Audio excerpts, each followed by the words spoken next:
कपिल जी, आज बजट पेश हो गया है और 1 लाख करोड़ का बजट।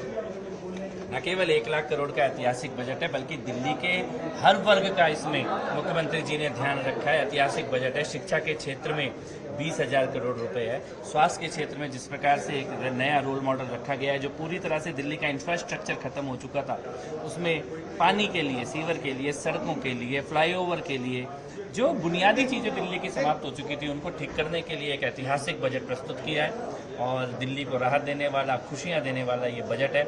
ऐसे ही एक बजट की प्रतीक्षा पूरी दिल्ली को थी। और सर, जिस तरीके से यमुना की सफाई के लिए भी बड़े बजट का प्रावधान रखा गया है, तो अब माना जा रहा है कि यमुना जिस तरीके से अभी हमने पहले देखा था चुनावों के समय में, तेजी से साफ होगी और यमुना एक दिल्ली की निशानी बनेगी, पहचान बनेगी। पहले तो मैं बताना चाहता हूँ कि ये जो बजट का पूरा भाषण था, ये अपने आप में ऐतिहासिक था। विधानसभा के इतिहास का सबसे लंबा भाषण, और जिसमें हर एक वर्ग को छुआ गया। मां यमुना के लिए जो घोषणा की गई है, पहली बार दिल्ली में कोई सरकार मां यमुना के लिए अलग से बजट की घोषणा कर रही है। दिल्ली के लिए जो वाटर सिस्टम है, पूरा हर घर में पानी पहुंचाने का, सीवर ठीक करने की जो बजट का प्रावधान किया गया है, 9,000 करोड़ का ऐतिहासिक प्रावधान है। पीडब्ल्यूडी को जो पैसा दिया जा रहा है सारी सड़कें ठीक करने के लिए, फ्लाईओवर ठीक करने के लिए, इतना बजट कभी भी दिल्ली में इंफ्रास्ट्रक्चर के लिए नहीं दिया गया है। और पहली बार है कि 78% बजट केवल कैपिटल एक्सपेंडिचर में है। और ये जो बढ़त हुई है बजट में, 76,000 करोड़ से बढ़कर 1 लाख करोड़ हुआ है। दिल्ली के इतिहास में इतनी इस प्रकार की बढ़त कभी भी बजट में नहीं देखी गई है। बिल्कुल। और स्कूलों के लिए और हेल्थ के लिए भी जो बड़े प्रावधान किए गए हैं, यहाँ तक कि स्कूलों में तो अब जो भाषा लैब खोली जाएगी, तो आप इसे किस तरीके से देख रहे हैं? बिल्कुल, महामना पंडित मदन मोहन मालवीय जी विद्या जो मिशन है, उसकी घोषणा मुख्यमंत्री जी ने की है। एपीजे अब्दुल कलाम जी के नाम पर लैंग्वेज लैब्स की घोषणा की है।